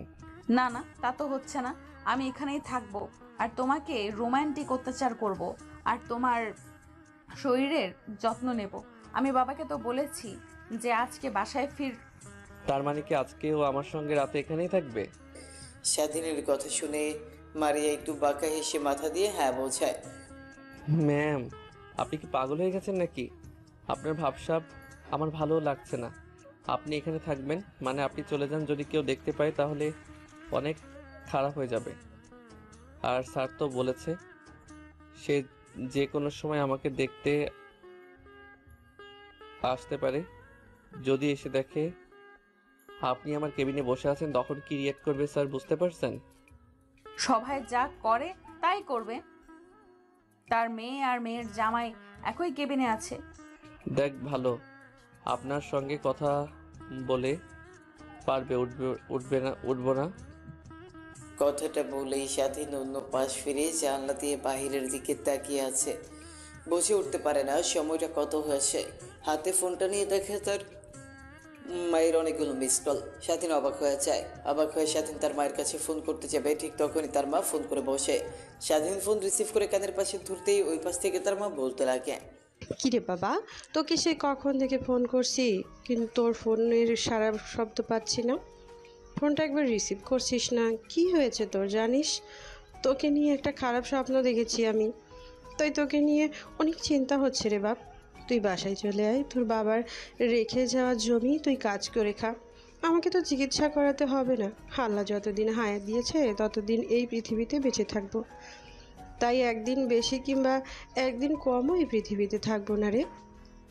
ফোন করে শুধু এই একটা কথাটাই বল, আসলে কাজের চাপ অনেক তো, তাই ফোন হাতে নিয়ে দেখিনি। আচ্ছা, তোমার এখন শরীরের কি অবস্থা? আর বোনের কি খবর? ও ঠিকমতো স্কুলে যাওয়া আসা করে না তো? হ্যাঁ যাই তো, ও তোর সঙ্গে কথা বলার জন্য পাগল হয়ে গেছে, কিন্তু তুই তো তখন ফোন ধরলি না, স্কুলে গেছে। সেটা যখন তোকে আবার ফোন করব তখন না হয় তুই ফোন রিসিভ করিস। আচ্ছা মা। তারপর স্বাধীন তার মায়ের সঙ্গে কথা বলতে লাগে। অন্যদিকে মারিয়া পাশে চেয়ার নিয়ে বসে স্বাধীন তার মায়ের সঙ্গে কথোপকথনগুলো শুনছিল আর মুচকি মুচকি হাসছিল। আসলে মারিয়ার মা অনেক আগেই মারা গিয়েছে, তার জন্মের 2 বছর পর। গল্পে অনেকটা দূরেই তো চলে আসলাম। এবার আপনাদেরকে নায়ক আর নায়িকার পরিচয় করিয়ে দিই। নায়কের নাম স্বাধীন, মা বাবার একমাত্র সন্তান, ছোট্ট একটা বোন আছে। স্বাধীনের বাবা একটা রোড অ্যাক্সিডেন্টে অনেক আগেই মারা গিয়েছে। তারপর তার মা স্বাধীনকে আর তার বোনকে অনেক কষ্ট করে লালন পালন করে। অন্যদিকে মারিয়া বড়লোক বাবার একমাত্র মেয়ে। মারিয়ার মা অনেক আগেই মারা গিয়েছে। তার বয়স যখন 2 বছর ছিল তখন মারিয়ার মায়ের ক্যান্সার হয়ে মারা যায়। এরপর মারিয়ার বাবা দ্বিতীয়বার আর বিয়ে করেনি, কারণ সৎ মা এসে তার মেয়ের সঙ্গে কেমন ব্যবহার করবে এই জন্য। স্বাধীন তার মায়ের সঙ্গে কথা বলা শেষ করে ফোনটা পাশে রেখে মারিয়ার দিকে তাকিয়ে দেখে মারিয়া এখনো তার দিকে অপলক দৃষ্টিতে তাকিয়ে আছে। মারিয়াকে তাকাতে দেখে স্বাধীন তার মুখের সামনে তুড়ি বাজাতে মারিয়ার যেন ধ্যান ভেঙে যায়। শাশুড়ি মা কি করে জানলো তোমার কিছু হয়েছে? আর তুমি তো তোমার মাকে কিছুই বললে না। তুমি হসপিটালে ভর্তি, অনেক ক্লান্ত হয়ে। কি বলছেন আপনি শাশুড়ি মা? মানে আর হ্যাঁ, মাকে বলতে যাব কেন? সে শুনলে অনেক চিন্তা করবে আমাকে নিয়ে। অযথা তাকে চিন্তায় ফেলতে যাব কেন? আর হ্যাঁ, আপনি নেক্সট টাইম থেকে আমার মাকে শাশুড়ি মা বলবেন না। একবার বলবো, 1000বার বলবো, 100বার বলবো, আপনি কি করবেন? আমার মুখ দিয়ে বলবো আমি, আপনি বলার কে? স্বাধীন জানে এখন মারিয়াকে যতই ভাবে বোঝানোর চেষ্টা করুক না কেন, কিন্তু কোনোভাবেই বুঝবে না। তাই স্বাধীন তার মাথার নিচে হাত দিয়ে অন্য হাত তার চোখের উপরে রেখে একটু ঘুমানোর চেষ্টা করে। ঘুমানোর চেষ্টা করতেই সারাদিন স্বাধীন ঘুমের জগতে পা দেয়। অন্যদিকে তার দিকে একটা তীক্ষ্ণ দৃষ্টি তাকিয়ে আছে। এভাবে পেরিয়ে যায় অনেকটা সময়। স্বাধীন ঘুম থেকে উঠে আজানের শব্দে চারদিকে তাকিয়ে দেখে সন্ধ্যা নেমে এসেছে। বুঝতে পারে এটা মাগরিবের আযান দিয়েছে। স্বাধীন শোয়া থেকে উঠে বসতে যাবে, ঠিক তখনই বুকের উপর ভার অনুভব করে। বুকের দিকে তাকিয়ে দেখে তার বুকের উপর কেউ একজন শুয়ে আছে। চুলগুলো সরিয়ে দেখে মারিয়া শুয়ে আছে। ঘুমন্ত চেহারা যেন এক অন্যরকম ভালো লাগা কাজ করে স্বাধীনের মধ্যে। কে বলবে এই মেয়েটা ঘুমের রাজ্য থেকে ফিরে এলে রাগী বদমেজাজে একটা মেয়ে হয়ে যায়। কথাগুলো ভাবতে ভাবতে স্বাধীন মারিয়ার দিকে তাকিয়েছিল। ঠিক তখনই মারিয়ার ঘুম ভেঙে যায়। স্বাধীন কি করবে বুঝে উঠতে পারে না, তাই পুনরায় কেবিনে শুয়ে পড়ে যেন মারিয়া বুঝতে না পারে। একটু পর মারিয়ার ঘুম ভেঙে গেলে স্বাধীনের দিকে কিছুক্ষণ তাকিয়ে থাকে। তারপর তার কপালে আলতো করে একটা চুমু দিয়ে শোয়া থেকে উঠে বসে পড়ে। তারপর কেবিন থেকে কোথায় যেন চলে যায়। মারিয়া কেবিন থেকে চলে যেতে স্বাধীন হাঁপ ছেড়ে বাঁচে। হয়তো মেয়েটা চলে গেছে বাসায়, এমনটাই ভাবতে লাগে। ভাবতে ভাবতে ফোনটা হাতে নিয়ে তার মার কাছে ফোন করে তার ছোট বোনের সঙ্গে কথা বলতে লাগে। কথা বলছিল, ঠিক তখনই খট করে দরজা খোলার শব্দ পায়। দরজার দিকে তাকিয়ে দেখে মারিয়া তার হাতে অনেকগুলো খাবারের বক্স নিয়ে কেবিনের মধ্যে প্রবেশ করছে। স্বাধীন তার মার সঙ্গে সংক্ষিপ্ত কিছু কথা বলে ফোন রেখে দিয়ে মারিয়ার দিকে তাকিয়ে বলতে লাগে, আপনি বাসায় যাননি এখনো? এইখানে যে আমি এত ভেবেছি, আপনি আমি তো ভেবেছি আপনি বাসায় চলে গেছেন। তোমাকে হসপিটালে এরকম ভাবে রেখে আমি কি করে বাসায় থাকতে পারি বলো? তাই যাইনি। আর কিছুই তো খাওনি তুমি, এদিকে আসো, তোমাকে খাইয়ে দিচ্ছি। আমার ক্ষুধা লাগেনি, আপনি খান। বললেই হলো ক্ষুধা লাগেনি মানে? সেই কখন থেকে না খেয়ে রয়েছো, নিশ্চয়ই তোমার অনেক ক্ষুধা লেগেছে। মুখে মুখে বলছো না। এদিকে আসো, তোমাকে আমি খাইয়ে দিচ্ছি। আচ্ছা ম্যাম, আপনাকে খাইয়ে দিতে হবে না, আমাকে দিন, আমি নিজের হাতে খেতে পারবো। মহান আল্লাহ তাআলা আমাকে হাত দিয়েছে, আমি কেন বড় নারীর হাত দিয়ে খাবার খাবো? বড় নারী মানে? কিছুদিন পরে তোমাকে বিয়ে করব। আর হ্যাঁ, আমি বলেছি খাইয়ে দেব তো খাবে। আমার মুখে মুখে তুমি দিন দিন অনেক কথা বলছো, যা আমার একদমই পছন্দ নয় কিন্তু। স্বাধীন মারিয়ার মুখের উপর আর কোনো কথা না বলে মারিয়ার কথা অনুযায়ী খাবার খেতে লাগে। মারিয়া স্বাধীনকে খাবার খাইয়ে দিয়ে পানি খাইয়ে দেয়। তারপর পুনরায় তার সামনে চেয়ারে বসে ফোনে ফেসবুক স্ক্রলিং করছিল। অন্যদিকে স্বাধীনের কপালে চিন্তার ভাঁজ পড়ে যায় আর মনে মনে ভাবতে লাগে। ঠিক তখনই মারিয়ার দিকে একটু বাঁকা চোখ নিয়ে তাকিয়ে স্বাধীন আর মনে ভাবতে লাগে। এখানে বুঝি আমার আর চাকরি করা হচ্ছে না ম্যাম। দিন দিন আমার সঙ্গে যেরকম আচরণ করা শুরু করেছে, যদি স্যার কোনোভাবে টের পেয়ে যায় তাহলে আমাকে চাকরি থেকে বের করে দেবে। আমি আমার মার চিকিৎসা করাতে আর পারবো না। জানি না ম্যাম এরকম করছেন কেন, আগে তো এরকম ছিল না, হঠাৎ করে কি হলো তার? না, যেভাবেই হোক আমাকে ম্যামের কাছ থেকে দূরে থাকার চেষ্টা করতে হবে। যদি না পারি তাহলে সব ইচ্ছায় তার কাছ থেকে দূরে চলে যাব, যেন আমাকে আর সে কখনোই খুঁজে না পায়। এতটা দূরে চলে যাব। ঠিক তখনই মারিয়ার দিকে একটু বাঁকা চোখ নিয়ে তাকিয়ে স্বাধীন আর মনে ভাবতে লাগে। কি মায়াবী চেহারা, তার দিকে একবার কেউ যদি তাকায় তাহলে দৃষ্টি সরাতে পারবে না। কিন্তু সে আমার মধ্যে কি এমন খুঁজে পেয়েছে যে আমার উপর উঠে পড়ে গেছে? নাকি সবগুলো তার ভোগ বিলাসিতার জন্য সে আমার সঙ্গে হাতে ওইসব করে অনেক মজা পেয়েছে, তাই আমাকে তার কাছে যাচ্ছে? ছি ছি স্বাধীন, তুই এগুলো কি ভাবছিস? আনমনে কথাগুলো বলছিল আর নিজেকে নিজেই বোঝাচ্ছিল। ঠিক তখন মারিয়া ফোন সাইডে রেখে কেবিনে বসে স্বাধীনের মাথা তার কোলের উপর রেখে মাথায় হাত বুলাতে লাগে। জানি না রে, পিছে তোর মধ্যে কি এমন লুকিয়ে আছে যে তোর প্রতি আমাকে এতটা দুর্বল করে ফেলেছে। বিশ্বাস কর, তোকে ছাড়া এক মুহূর্তও আমার থাকতে ভালো লাগে না। তুই বাসা থেকে বের হলে আমার যেন দম বন্ধ হয়ে যায়। কখন তোর সঙ্গে দেখা করব, এই 2 মাসে বুঝে গিয়েছি তোকে ছাড়া আমি একদমই অচল। তোকে যে করেই হোক আমার লাইফে আমার আগামী পথ চলার জন্য লাগবে। তুই কি হবি আমার আগামী পথ চলার সঙ্গী? ছি ছি স্বাধীন, তুই এগুলো কি ভাবছিস? দেখুন ম্যাম, আপনি অনেক সুন্দর, আপনি বেটার কাউকে ডিজার্ভ করেন, আমাকে না। আমি সামান্য একটা ছেলে, মাসে কয়টা টাকা উপার্জন করি বলেন? আপনি কখনোই আমার কাছে আর সুখে থাকতে পারবেন না। আপনি বড়লোক বাবার একমাত্র মেয়ে, যার কিনা প্রত্যেক দিন সে টাকা খরচ করে আমি তা 1 মাসে উপার্জন করে। আপনি কখনোই আমার কাছে সুখে থাকতে পারবেন না ম্যাম। আগে থেকে বেটার হবে আপনি অন্য কাউকে আপনার জীবনসঙ্গী হিসেবে চয়েস করেন, আমাকে না। স্বাধীনের কথা শেষ হতেই মারিয়া এসে স্বাধীনের মুখে এলো পাথরে কিস করতে লাগে। স্বাধীন থমেরে মারিয়ার প্রত্যেকটা কিস অনুভব করতে লাগে। একটু পর মারিয়া স্বাধীনকে ছেড়ে দিয়ে বলতে লাগে, শোনো, তোমাকে কিস করার বিন্দুমাত্র ইচ্ছা আমার ছিল না, কিন্তু তুমি নিজেই তা করে নিলে।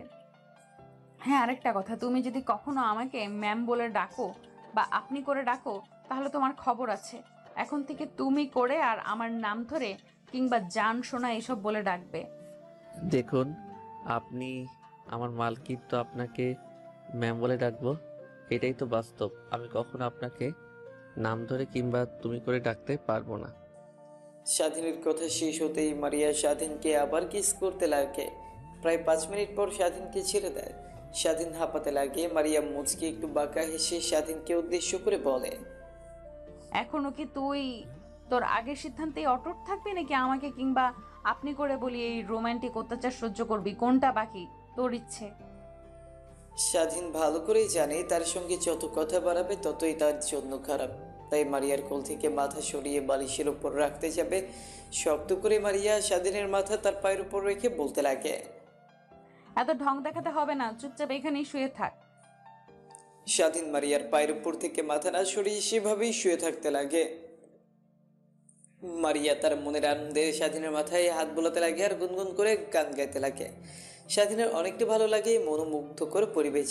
এইভাবে পেরিয়ে যায় পুরো দিনটা। স্বাধীনের কাছ থেকে একটু পরে মারিয়া বিকালের দিকে ডাক্তার চেক আপ করতে কেবিনে আসে। ঠিক তখনই স্বাধীনের চোখে কিছু একটা পড়ে।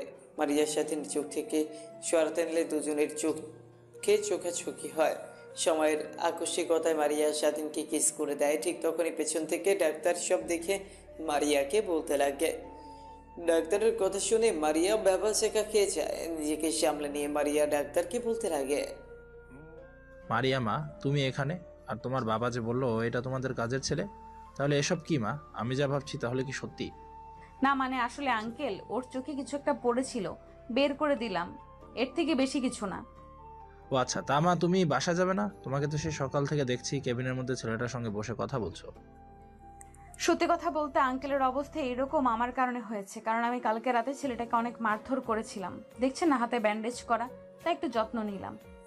তারপর ডাক্তার মারিয়ার সঙ্গে আরো কিছু কথা বলে কেবিন থেকে বেরিয়ে যায়। আসলে স্বাধীনকে যে হাসপাতালে ভর্তি করা হয়েছে এটা মারিয়াদেরই হাসপাতাল। এখানে গরিব দুঃখীদের বিনামূল্যে চিকিৎসা দেয় মারিয়ার বাবা অনেক দয়াশীল ব্যক্তি। সে এইভাবে পেরিয়ে যায় দিনটা। রাতের বেলা স্বাধীন ঘুমিয়ে পড়ে। তাকে ঘুমের ইনজেকশন দেওয়ার কারণে মারিয়া স্বাধীনের বুকের উপর ঘুমিয়ে পড়ে। সকালবেলা মারিয়ার বাবা জগিং করতে করতে হাসপাতালে চলে আসে। স্বাধীনকে দেখার জন্য কেবিনের মধ্যে প্রবেশ করে। স্বাধীনকে আর মারিয়াকে তেমনভাবে দেখতে পেয়ে তার যেন মাথায় আকাশ ভেঙে পড়ে। নিজেকে সামলে নিয়ে কোনো রকমভাবে কেবিন থেকে বের হয়ে যায়। তারপর বাসার উদ্দেশ্যে রওনা দিতে যাবে, ঠিক তখনই ডাক্তার পেছন থেকে এসে বলতে লাগে, তোর মেয়ের আচরণ ভাব খুব একটা ভালো দেখলাম না রে। ছেলেটার সঙ্গে অনেকটা ঘনিষ্ঠ সম্পর্ক পার করতেছে দেখছি। আমি আবার সেই তুই বের হয়ে যাওয়ার পর থেকে কেবিনে এসে ছেলেটাকে যত্ন নিচ্ছে, ওদের মধ্যে কিছু একটা আছে। আমি বলি কি, তুই তোর মেয়েকে কাছ থেকে দূরে সরিয়ে নিয়ে যা। মারিয়ার বাবা আর কোনো চিন্তা না করে হাসপাতাল থেকে বের হয়ে যায় বাসায়। চিন্তায় যেন তার মাথা ফেটে যাওয়ার অবস্থা। সোফায় বসে চা খাচ্ছে সে, আর টিভির দিকে তাকিয়ে আছে। কিন্তু তার খেয়াল টিভিতে নেই, অন্যদিকে রয়েছে। অন্যদিকে স্বাধীনের ঘুম ভাঙতেই বুকের উপর ভারী অনুভব করে। বুকের দিকে তাকিয়ে দেখে মারিয়া ঘুমিয়ে আছে। স্বাধীন নিজের অজান্তেই মারিয়ার মাথায় হাত বোলাতে লাগে। মারিয়ার ঘুম ভেঙে যায়। মাথায় কারো স্পর্শ পেয়ে মিটিমিটি করে তাকিয়ে দেখে স্বাধীন তার দিকে তাকিয়ে মাথায় হাত বুলিয়ে দিচ্ছে।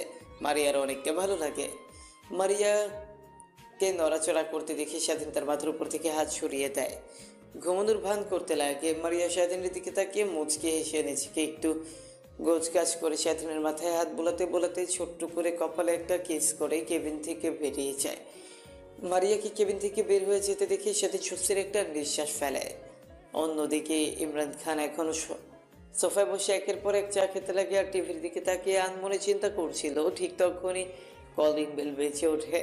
দরজার দিকে তাকাতে দেখে তার মেয়ে আসছে। তখনই বলতে লাগে তার মেয়েকে উদ্দেশ্য করে, কি মা, কইছিলি রাতে সকালে বের হয়েছিলি, দিন পেরে রাত গেল, কোনো খোঁজ খবরই নেই। ফোন করলাম, তোর ফোন অফ বললো। কি হয়েছিল তোর, কোথায় ছিলি? মারিয়া তার বাবার দিকে তাকিয়ে একটা হাসি দিয়ে বলতে লাগে, কই আর থাকবো, কয়েকদিন পর কলেজে ছিলাম, ফোনের চার্জ ছিল না, তোমাকে ফোন করে কথা বলবো, আর রাতের বেলা একটা বান্ধবীর বাসায় ছিলাম, বাসায় আসিনি।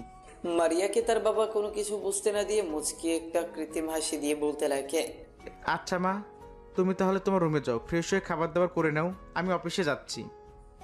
মারিয়া তার বাবার কথা শুনেই তার রুমে চলে যায় ফ্রেশ হতে। অন্যদিকে মারিয়ার বাবা এমন অবস্থাতেই বাড়ি থেকে বের হয়ে হসপিটালে চলে যায়। তারপর সোজা স্বাধীনের কেবিনে চলে যায়। স্বাধীন চোখ বুঝে থেকে ঘুমানোর চেষ্টা করছিল। ঠিক তখনই কারো আসার শব্দ শুনতে পায়। দরজার দিকে তাকিয়ে দেখে মারিয়ার বাবা। তারপর স্বাধীন শোয়া থেকে আধশোয়া হয়ে বসে মারিয়ার বাবাকে উদ্দেশ্য করে বলতে লাগে, আঙ্কেল, আপনি অযথা আসতে গেলেন কেন? আর এখন তো আপনার অফিসের সময় এখানে যে। স্বাধীনকে কোনো রাগ না দেখিয়ে হাসি মাখা মুখ নিয়ে স্বাধীনের দিকে তাকিয়ে বলতে লাগে, শোনো বাবা, তুমি তোমার দিকে তাকাও, আর একটা বার আমার মেয়ের দিকে তাকাও, দেখো কতটা ডিফারেন্ট তোমাদের দুজনের মধ্যে। আমি সকালে এসেছিলাম তোমাকে দেখার জন্য, কিন্তু তোমাকে আর মারেকে এমন অবস্থা দেখে আমি অনেকটাই ভেঙে পড়ি। তোমার কাছ থেকে কখনো আমি এটা আশা করিনি। আমি যে সবসময় বলি যা আবার তা হয়ে গেছে। তোমার বাবার চিকিৎসার জন্য কত টাকা লাগবে? 20 লক্ষ টাকা, তাই না? আমি তোমাকে 20 লক্ষ টাকা দিচ্ছি, সঙ্গে আরও 10 লক্ষ টাকা দিচ্ছি। তুমি 30 লক্ষ টাকা নিয়ে ঢাকা থেকে তোমার গ্রামের বাড়িতে চলে যাবে, কখনো ঢাকায় ফিরবে না, কোনোভাবে তার সঙ্গে কন্ট্যাক্ট করবে না। তুমি আমাকে ওয়াদা করো। আঙ্কেল, আপনি যা ভাবছেন একদমই তা না। আপনার মেয়ে অযথা আমার সঙ্গে এমন ব্যবহার করে, কিন্তু আমি তার কথায় কোনো রাজি না। মায়ের চিকিৎসা করার জন্য 20 লক্ষ টাকা লাগবে। আমাকে 20 লক্ষ টাকা দিলে আমি অনেকটা উপকৃত হব। আপনাকে সময় মতো আমি 20 লক্ষ টাকা ফিরিয়ে দেব। যদি কোনো দিন জোগাড় করতে পারি, আমাকে ব্যবসা করার জন্য 10 লক্ষ টাকা দিতে হবে না, আমাকে 20 লক্ষ টাকা দিলেই হবে। আমি এখনই ম্যানেজারকে ফোন করে এইখানে টাকা আনার কথা বলছি। তুমি আমার বাসাও যাবে না, সোজা এখান থেকে তোমার গ্রামে চলে যাবে। তুমি অনেক ভালো, তোমার মতো সৎ ছেলে আমি কখনো আগে দেখিনি। কিন্তু আমি কখনো আমার মেয়েকে কখনো এমন ছেলের সাথে দেখতে চাই না যে ছেলে আমার মেয়েকে ঠিকমতো ভাত কাপড় দিতে পারবে না। আমার মেয়ে প্রত্যেক দিনে খরচ করে তোমার 1 মাসের মাইনাস সমান।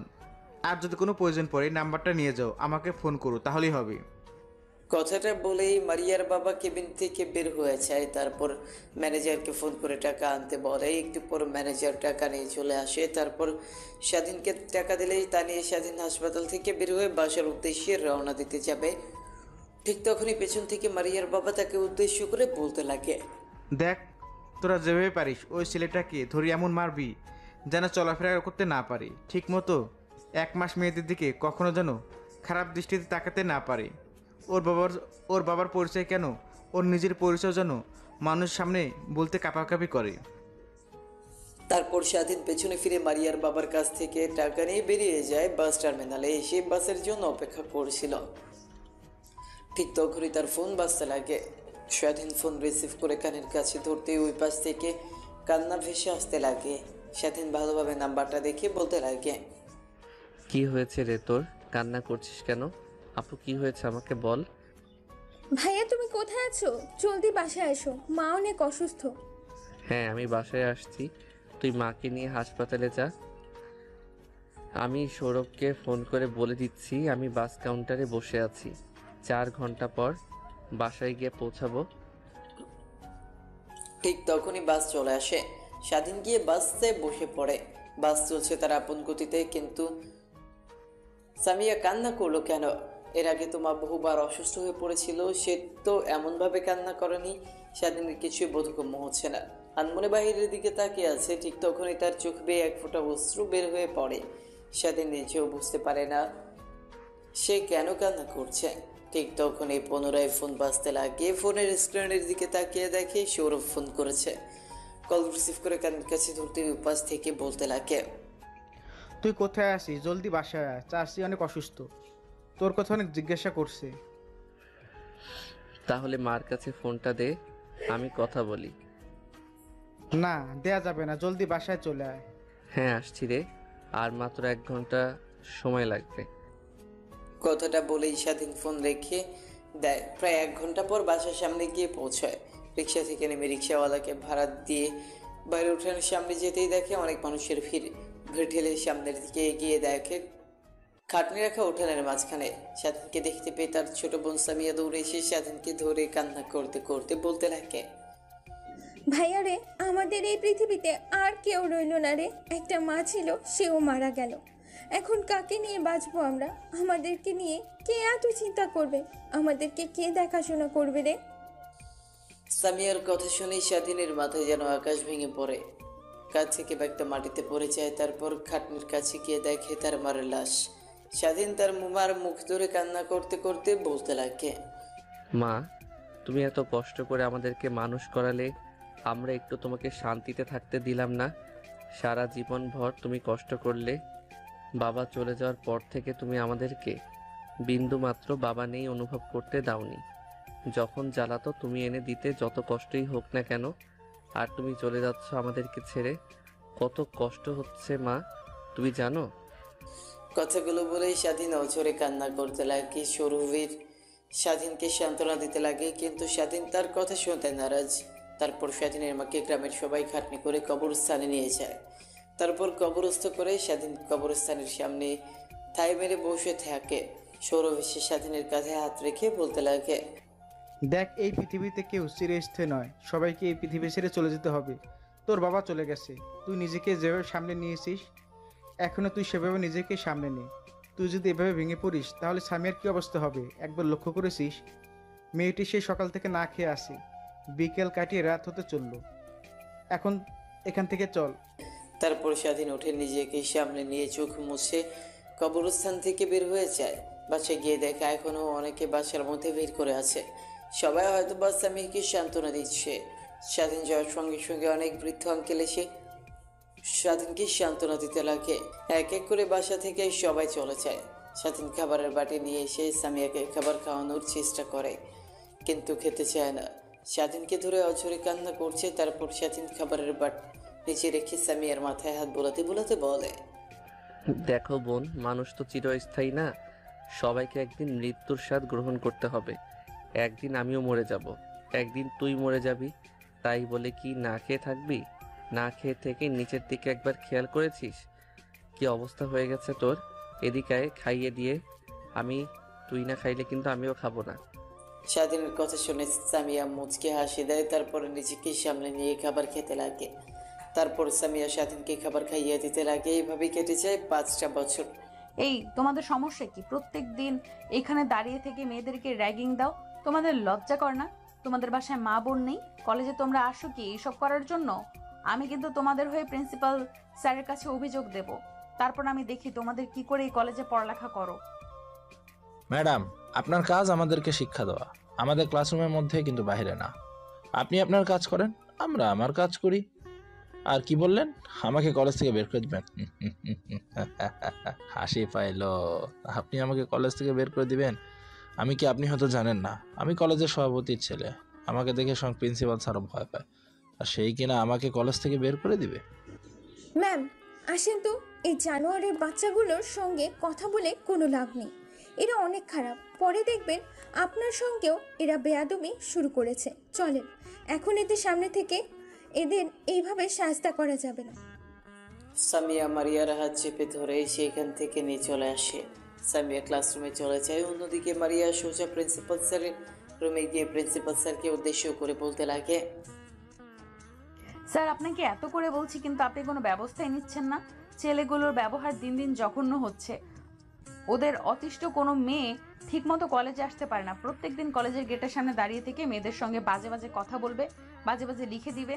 আজকে তো আমার সামনে একটা মেয়ের স্কার্ফ ধরে টান দিয়েছে। মারে, কি করব আমার বল? আমার তো হাত পা বাঁধা। ওই ছেলেগুলোর সঙ্গে কখনোই পেরে উঠতে পারবো না। ওদের ডান হাত এই শহরের আন্ডারওয়ার্ল্ডদের বড় টন। সবাই তাকে দেখে ভয় পায়, আমরাও তাকে দেখে ভয় পাই। আর বিশেষ কথা হলো, ও ছেলেটা হচ্ছে আমাদের কলেজের সভাপতির ছেলে। ওর জন্য একটু দাপট দেখে চলাফেরা করে, মুখ বুজে সহ্য করা ছাড়া আর কিছুই করতে পারি না। কিন্তু আমি করব না। আমার বাবার সম্পর্কে আপনি তেমন একটা ধ্যান রাখেন না। কালকে থেকে দেখবেন ছেলেগুলোর প্রত্যেকটা মেয়েকে সম্মান করে চলবে। মা, এমন কিছু করো না যাতে তোমার নিজের বিপদ ডেকে নিয়ে আসো। নিজের দিকে খেয়াল রেখে কাজ করো। কথাটি বলেই মারিয়া কেবিন থেকে বের হয়ে আসে। তারপর তার বাবাকে ফোন করে ছেলেদের বিষয়ে সব কথা বলতে লাগে। মারিয়ার বাবা আগে আন্ডারওয়ার্ল্ডের বড় ডন ছিল, সে থেকে সবাই তাকে অনেক সম্মান করে। কিন্তু একদিন মারিয়ার মা ক্যান্সার আক্রান্ত হয়। মরে যাওয়ার সময় বলেছিল আন্ডারওয়ার্ল্ড লাইন থেকে সে যেন সরে আসে, খুন খারাপি যেন আর না করে। সেই থেকে মারিয়ার বাবা ভালো মানুষ হয়ে সমাজে চলাফেরা করে। মারিয়ার বাবা কথাটা শুনে অনেকটা রেগে যায়। তারপর কেউ একজনকে ফোন করে, দেখ, তোরা যেভাবে পারিস ওই ছেলেটাকে ধরে এমন মারবি যেন চলাফেরা করতে না পারে। ঠিক মতো 1 মাস মেয়েদের দিকে কখনো যেন খারাপ দৃষ্টিতে তাকাতে না পারে। ওর বাবার পরিচয় কেন, ওর নিজের পরিচয় যেন মানুষের সামনে বলতে কাঁপাকাঁপি করে। ওকে স্যার, কালকে থেকে দেখবেন ছেলেগুলো সকলকে সম্মান করে চলছে। তাহলে আমি ফোন রাখি, আর কোনো দরকার পড়লে আমাকে ফোন করবেন। মারিয়ার বাবা ফোন রেখে দেয়। কেবিনের মধ্যে বসেছিল, ঠিক তখনই কেবিনের মধ্যে মারিয়ার বাবার ম্যানেজার প্রবেশ করে। মারিয়ার বাবাকে বলতে লাগে, স্যার, আজকে শেখ ইন্ডাস্ট্রির সঙ্গে ডিল রয়েছে। যে ডিলটা করার জন্য আমরা পিক আপ তো 1 বছর ধরে ওয়েট করছিলাম। তারা আজকে ফোন করে আমাদেরকে তাদের কোম্পানিতে যেতে বলেছে। আমাদের প্রোডাক্টের স্যাম্পলগুলো নিয়ে যেতে, তাদের যদি পছন্দ হয় তাহলে তারা অনেক চড়া দামে আমাদের কাছ থেকে প্রোডাক্ট কিনবে। তাহলে আমি গিয়ে প্রোডাক্টের স্যাম্পলগুলো প্রস্তুত করছি, আর আপনি রেডি হয়ে নিন, এখনই বের হব। কথাটি বলেই কেবিন থেকে ম্যানেজার বের হয়ে যায়। অন্যদিকে মারিয়ার বাবা ফ্রেশ হয়ে নিয়ে বের হয়। বাইরে এসে দেখে ম্যানেজার দাঁড়িয়ে আছে। তারপর তাকে নিয়ে বেরিয়ে যায় সে ইন্ডাস্ট্রির মেন কার্যালয়ে। ইন্ডাস্ট্রির কোম্পানিতে গিয়ে দেখে অনেক মানুষের ভিড়, শুধু তাদের সঙ্গে ডিল করার জন্য। কিন্তু সে ইন্ডাস্ট্রি এত খামখেয়ালি করে না। ভালো মালামাল আর সুন্দর প্রোডাক্ট ছাড়া কখনোই কারোর সঙ্গে ডিল করে না। এর অল্প দিনে শেখ ইন্ডাস্ট্রি পৃথিবীর মাঝে নাম করে ফেলেছে। তাই এখন বাংলাদেশ স্টকন দখল করে রেখেছে তারা। অন্যদিকে মারিয়ার বাবার জানার আগ্রহ। মাত্র 24 বছরের একটা ছেলে মাত্র 4 বছরে কোম্পানি খুলে সেটা আবার বাংলাদেশের টপে নিয়ে গেছে। তীব্র আকাঙ্ক্ষা নিয়ে কেবিনের বাইরে বসে আছে। তখনই মারিয়ার বাবা ডাক আসে কেবিনে। মারিয়ার বাবা আর ম্যানেজার প্রবেশ করে। প্রবেশ করে চেয়ারটার সামনে বসে পড়ে। অন্যদিকে শেখ ইন্ডাস্ট্রির মালিক পত্রিকা পড়ছিল। মুখের সামনে থেকে পত্রিকাটা সরাতেই মারিয়ার বাবা অবাক হয়ে সামনে থাকা লোকটার দিকে তাকিয়ে আছে। মুখ ফসকে বের হয়ে যায়। বাবা স্বাধীন, তুমি এখানে? তাহলে কি তুমি কি সেই ইন্ডাস্ট্রির মালিক? স্বাধীন মারিয়ার বাবাকে এখানে দেখতে পেয়ে অবাক হয়ে যায়। তারপর নিজের চেয়ার থেকে নেমে মারিয়ার বাবার সামনে এসে তার পা ধরে সালাম করতে করতে বলতে লাগে, জি স্যার, আমি সেই স্বাধীন যাকে দরিদ্র বলেছিলেন, যার মার চিকিৎসা করানোর জন্য 20 লক্ষ টাকা দিয়েছিলেন, আমি সে। তুমি এইখানে? I am not believe this boy. মারিয়ার বাবার কথা শুনে স্বাধীন মুচকে একটা হাসি দেয়। তারপর তারা চেয়ারে গিয়ে টেবিলের উপর থাকা কলিং বেলটা বাজাতেই সেখানে পিয়ন চলে আসে। তারপর পিয়নকে উদ্দেশ্য করে স্বাধীন বলতে লাগে, আজকে আর কারোর সঙ্গে দেখা করব না, আজকে ভালো লাগছে না। আমার বাহিরে যারা আছে সবাইকে যেতে বলুন। পিয়ন স্বাধীনের কথা শুনে বাইরে গিয়ে সবাইকে চলে যেতে বলে। এই সবাই চলে যায়। অন্যদিকে স্বাধীন মারিয়ার বাবাকে উদ্দেশ্য করে বলতে লাগে, স্যার, আজকে এইসব যা দেখছেন সব আপনার। আপনি আমাকে 20 লক্ষ টাকা দিয়েছিলেন না? সেই টাকা থেকে আজ 20,000 কোটি টাকার মালিক আমি হতে গেলে সব কিছু আপনার। আমি শুধু বুদ্ধি খাটিয়ে ইউজ করেছি। কেন বাবা? তুমি তো তোমার মায়ের চিকিৎসা করানোর জন্য 20 লক্ষ টাকা নিয়েছিলে, তার মানে কি তোমার মার চিকিৎসা করাওনি? মারিয়ার বাবার কথা শুনে স্বাধীন উপরের দিকে তাকিয়ে দীর্ঘ একটা নিঃশ্বাস ফেলে বলতে লাগে, না স্যার, আপনার কাছ থেকে টাকাগুলো নিয়ে বাসে উঠতে যাব, ঠিক তখনই বাসা থেকে ফোন আসে, মা অনেক অসুস্থ। টাকা নিয়ে যেতে যেতে মা মারা গেছে। অনেকটা ভেঙে পড়ি। ছোট্ট বোনের দিকে তাকিয়ে নিজেকে সামলে নেই। তারপর ঢাকায় চলে আসি। 20 লক্ষ টাকা দিয়ে ছোট্ট একটা ব্যবসা প্রতিষ্ঠানগুলি সেই থেকে আজ এত দূর পর্যন্ত এসেছে। আমি তোমার চোখে স্পষ্ট বিজয়ের লক্ষণ দেখেছিলাম। তুমি অনেক বিনয়ী, তুমি অনেক সৎ, এর জন্য তুমি আজকে এই পর্যায়ে আসতে পারছো। তোমার কোম্পানির প্রোডাক্ট সবই চোখ বুঝে কিনতে পারে, অন্যরা কোম্পানির প্রোডাক্টস কিনতে পারে না বলে সেসব কথা। আর আই এম এক্সট্রিমলি সরি, সেদিন তোমাকে অপমান করে 20 লক্ষ টাকা দিয়ে হাসপাতাল থেকে বের করে দিয়েছিলাম তার জন্য। না স্যার, কে বলছেন এগুলো আপনি? সেদিন আমাকে কোথায় আপনি অপমান করেন? শুধু নিজের মেয়ের ভালো চেয়ে আমাকে তার কাছ থেকে সরিয়ে দিয়েছিলাম, আর সেই কারণেই আজ আমি সফল। তা স্যার, মারিয়া ম্যাডাম এখন কেমন আছে? হ্যাঁ, অনেক ভালো আছে। তারপর স্বাধীনের সঙ্গে টুকটাক অনেক কথা বলতে লাগে মারিয়ার বাবা। এভাবে অনেকটা সময় পার হয়ে যায়। মারিয়ার বাবা কোম্পানির সঙ্গে ডিলটা কনফার্ম করলো। মারিয়ার বাবা কোম্পানি থেকে বের হয়ে তার মেয়েকে ফোন করে। ওই পাশে মারিয়া ফোন রিসিভ করতেই মারিয়ার বাবা বলতে লাগে, মারে, আজকে স্বাধীনকে দেখলাম। কথাটা শুনে মারিয়ার হৃদয়ের মধ্যে এক অন্যরকম ভালো লাগা কাজ করে। বাবা, তুমি স্বাধীনকে দেখেছো? কোথায় বাবা, কোথায় বলো আমাকে। তারপর মারিয়ার বাবা মারিয়াকে স্বাধীনের লোকেশন দিয়ে দেয়। অন্যদিকে কলেজ থেকে তাড়াহুড়া করে বের হতে যাবে, ঠিক তখনই সামিয়ার সঙ্গে ধাক্কা লাগে। নিজেকে সামনে নিয়ে মারিয়া বলে, সরি, দেখতে পাইনি। ম্যাম, এত তাড়াহুড়ো করে কোথায় যাচ্ছেন আপনি? তারপর মারিয়া লোকেশনটা বলে সামিয়া শুনে অবাক হয়ে যায়। নিজেকে সামনে নিয়ে মারিয়াকে উদ্দেশ্য করে বলতে লাগে, ম্যাম, আমি বাসায় যাব, ভালো লাগছে না, এর জন্যই ক্লাসরুম থেকে বের হয়েছি। আমার বাসা ওইদিকে, আপনি যদি একটু নামিয়ে দিতেন। আচ্ছা, তাহলে তুমি আসো, আমি তোমার বাসার সামনে তোমাকে নামিয়ে দিয়ে না হয় আমার গন্তব্যস্থলে যাব। তারপর মারিয়া সামিয়াকে নিয়ে গাড়ি করে বেরিয়ে পড়ে। মারিয়া একটা স্কুলের সামনে এসে গাড়ি ব্রেক করে।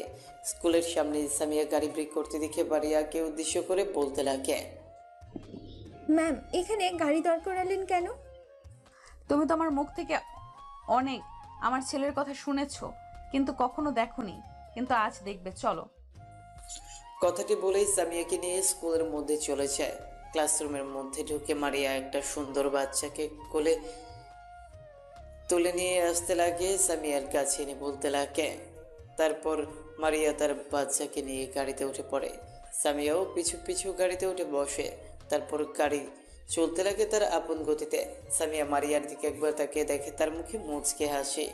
সামিয়া সেই দিকে একটু তীক্ষ্ণ দৃষ্টিতে তাকিয়ে মারিয়াকে উদ্দেশ্য করে বলতে লাগে, ম্যাম, আপনাকে আজ এত হাসি খুশি দেখাচ্ছে, নিশ্চয়ই কোনো কারণ আছে। আপনি তো সচরাচর এত হাসি খুশি থাকেন না। কি হয়েছে? এটাই হলো আমার বেবি। আসলে তোমাদের স্যার অর্থাৎ আমার বাচ্চার বাবা আমাকে ভুল বুঝে আমাকে রেখে চলে গিয়েছিল দীর্ঘ 5 বছর পর। আমি তার লোকেশন জানতে পেরেছি, তাই সেখানে যাচ্ছি। আমি তোমার স্যার নিজেও জানে না এটাই যে তার, না জানি তুমি দেখে তাহলে কত তাই না খুশি হবে। তারপর সামিয়া একটু অনুশোচনা বোধ কাজ করে নিজের মধ্যে। নিজেকে সামনে নিয়ে সামিয়া বলতে লাগে, আচ্ছা ম্যাম, কিছু মনে না করলে একটা প্রশ্ন করব। আপনি কি আপনার সম্পর্কে আমাকে কিছু বলবেন? স্যারের নাম কি আর সে কি কাজ করে? তোমাদের স্যারের নাম স্বাধীন শেখ, ইন্ডাস্ট্রির মালিক। কি ম্যাম, সত্যি? মালিক, হ্যাঁ সত্যি। কিন্তু আগে তোমাদের স্যার এমন ছিল না, অনেক গরিব ছিল। জানি না হঠাৎ করে এত বড়লোক কোটিপতি কি করে হয়ে গেল। আজ কাজ করছিলাম, ঠিক তখনই বাবা ফোন করে বলল স্বাধীনকে সে দেখেছে এই ঠিকানায়, তাই আমি সেখানেই যাচ্ছি। সামিয়ার সঙ্গে কথা বলতে বলতে মারিয়া লোকেশনের চলে আসে। গাড়িটা ব্রেক করে নেমে যায়। তার ছেলেকে কোলে তুলে নিয়ে সামিয়াকে উদ্দেশ্য করে বলতে লাগে, তাহলে তুমি বাসায় চলে যাও, আমি ভেতরে যাব। কথাটা বলেই মারিয়া কোম্পানির ভেতরে ঢুকে পড়ে। গেটে দারোয়ান অনেকবার দাঁড় করানোর চেষ্টা করে, কিন্তু সবাইকে পাশ কাটিয়ে কোম্পানির ভেতর প্রবেশ করে। তারপর ম্যানেজারকে ডাক দিয়ে বসের কেবিন কোনটা সেটা জিজ্ঞেস করতেই ম্যানেজার বলে দেয়। খট করে দরজা খুলে কেবিনের মধ্যে ঢুকে দেখে স্বাধীন ল্যাপটপে কাজ করছিল। হঠাৎ খট করে দরজা খোলাই সামনের দিকে তাকিয়ে দেখে দাঁড়িয়ে আছে তারপর একটা ফুটফুটে সন্তান। আনুমানিক বয়স 4 থেকে 4.5 বছর হবে। মারিয়া স্বাধীনের কাছে গিয়ে স্বাধীনকে জড়িয়ে ধরে এলো পাথারে চুমু খেতে লাগে।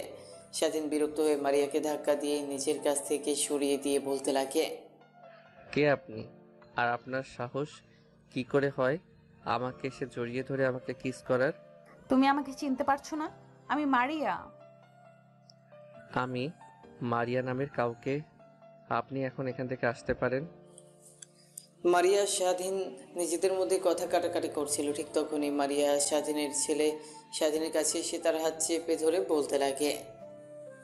ছেলেটার কথা শুনে স্বাধীন নিমিষেই থমকে যায়। ছেলেটার দিকে ভালোভাবে তাকিয়ে দেখে একদম তার মতো দেখতে হয়েছে। ছেলেটাকে কোলে তুলে নিয়ে এলো পাথারি মুখে স্বাধীন তার ছেলেকে ধরে বলতে লাগে।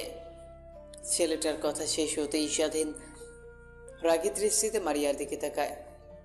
মারিয়া মাথা দিয়ে হ্যাঁ বোঝায়। স্বাধীন তার ছেলেকে শক্ত করে জড়িয়ে ধরে বলতে লাগে, কে তোমার বাবা আর আমাকে তুমি বাবা বলছো যে? আমি তো আর কারোর কিছুই হই না। সে আমাকে জড়িয়ে ধরে 5 বছর অনুশোচনা কাটাবে। ছেলে পেয়েছে, এতেই হবে। কথাটি বলে মারিয়া অন্য পাশ ফিরে তাকায়। স্বাধীন তার ছেলেকে কোলে তুলে মারিয়াকে জড়িয়ে ধরে কপালে চুমু দিতে লাগে। ঠিক তখনই খট করে দরজা লাগানোর শব্দ শুনতে পায়। দরজার দিকে তাকিয়ে দেখে সামিয়া। মারিয়া একটু অবাক হয়ে সামিয়াকে উদ্দেশ্য করে বলে, সামিয়া, তুমি এখানে যে, আর তুমি বাসায় যাওনি?